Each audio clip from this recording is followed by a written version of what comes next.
The sun rose slow and quiet over the Cuban horizon, its pale light stretching across the open sea like a promise that could not be kept. The small fishing village was still half asleep, waves whispering softly against the worn-out boats tied to the dock. The smell of salt and morning wind filled the air, that kind of smell that clings to a man who's lived his life with the ocean as his only companion. In one of those boats sat Santiago, an old fisherman with skin weathered by sun and time. His hands were cracked, his eyes sharp and gentle at once, the color of the sea on a clear day. For 84 days he had gone out to fish, and for 84 days he had caught nothing. The sea, it seemed, had forgotten his name. The other fishermen whispered when they saw him. "Poor old man," they said. "He's cursed." The sea has closed her heart to him, but Santiago didn't listen. He tied the same knots, cleaned the same lines, sharpened the same hook. The ocean had taken nearly everything from him, his youth, his strength, his pride. But it could not take his belief. Every morning, he'd whisper to himself, "A man is not finished when he's beaten. He's finished when he stops trying." And so, even on that 85th morning, with nothing to show and no reason left to hope, Santiago pushed his small skiff out to sea.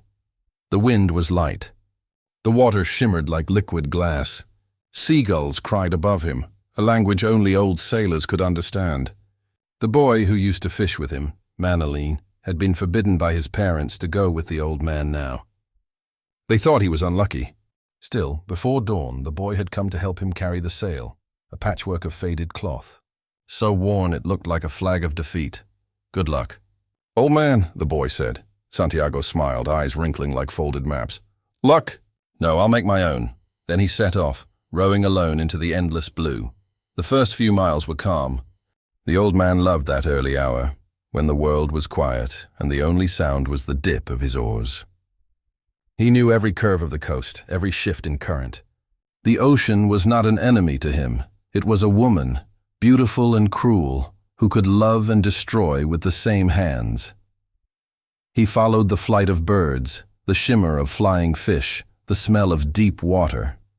And far, far beyond the reefs where no other fisherman dared to go, he felt something. A pull at his heart, a whisper in the wind. Today is the day. He set his line deep. The bait sank into the dark where sunlight couldn't reach. Hours passed. The old man waited, silent, patient as stone. He felt the sun burn his neck, the salt sting his eyes. Still he waited. Then, a tug, a deep, powerful weight at the end of his line. He held his breath. The line tightened again, slow, heavy, alive. The marlin. Santiago's heart jumped. The line began to slide between his fingers, humming like a living thing. He braced his feet against the boat and whispered, "Come on, then." The fish moved with a strength that felt like the sea itself. It didn't bite, it took. It owned the line. And when Santiago pulled back, the boat lurched forward. The battle had begun. All day the fish swam. Deep, relentless, unseen. The old man's hands burned with rope cuts. His arms trembled with strain, but his spirit didn't waver. "Brother," he said softly to the fish, "I will not let you go." The marlin pulled the small boat farther and farther into the open sea. Land vanished. Only the horizon remained, an endless circle of sky and water. Night fell. Stars appeared, scattered like sparks over the black sea. The moon rose, silver and solemn. Santiago tied the line around his shoulders to keep the tension steady and tried to rest without letting go. His back ached. His hands bled, but inside him, a strange peace grew. He spoke to the fish as if it were a friend. "You are strong," he whispered. "Maybe stronger than me. But strength is not everything. I have something you don't. I have a heart that refuses to die." The marlin answered only with silence and the steady, unbroken pull. By the second day, the old man's lips were cracked. His food was gone. His body screamed for rest, but his eyes stayed bright. The sun rose again, blazing and merciless, and still the fish pulled. At noon, the marlin leapt, a magnificent creature of silver and blue, longer than the boat itself. Water exploded around it like a storm. For a moment, Santiago saw its beauty, its grace, its defiance. His heart swelled with awe. He whispered, "Never have I seen anything more noble, more pure." Then he laughed, a dry, painful laugh. "If I must kill you, my brother, it will be with honor." For another night and day, the fight continued. 2 lives bound by one line, 2 wills refusing to break. Santiago talked to himself, to the stars, to the sea. He remembered his youth, his triumphs, his losses. He thought of the boy, of the laughter in the village, of days when his hands didn't shake. He thought of how life takes everything from a man, his strength, his pride, his name, but if the heart remains, he is never truly poor. By the 3rd morning, exhaustion had carved itself into his bones, but then he felt something shift.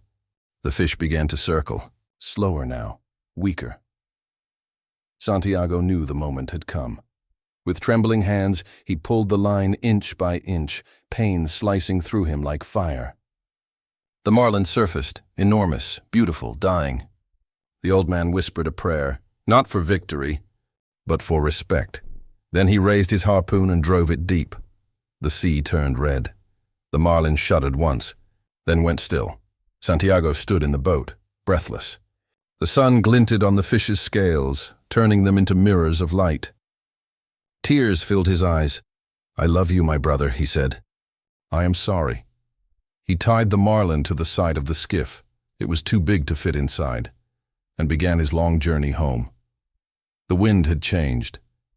Clouds gathered on the horizon. As he rowed, the old man felt the weight of the fish dragging behind him, heavy, noble, dead. But what he didn't see were the sharks. The scent of blood had called them from miles away. The first one struck at noon, a grey blur slicing through the water. Santiago fought it with his harpoon, striking again and again until the water boiled. The shark sank, but others came. More, always more. He fought until his harpoon broke. Then he used his oar, then his knife, then his bare fists. The sea turned wild around him, blood, salt, and pain. The marlin's body was torn piece by piece, and the old man could only watch as what he had fought for, what he had believed in, was devoured. By sunset, only bones remained. Still, he rowed. When he reached the shore, it was night. The village slept. He tied the boat quietly, stumbled to his hut, and fell onto his bed. His hands were raw, his body broken, his heart both full and hollow. He dreamed of lions, golden, proud, running free along the beaches of his youth. Morning came. The villagers gathered around his boat. They stared at the enormous skeleton tied to it, the ribs white as ivory. "Look," someone whispered. "He caught a giant. They didn't see defeat." They saw greatness. The boy came running, tears in his eyes. He found the old man sleeping and knelt beside him. "You did it, old man," he whispered. "You really did it." Santiago didn't answer. He was somewhere between pain and peace, lost in dreams of the sea.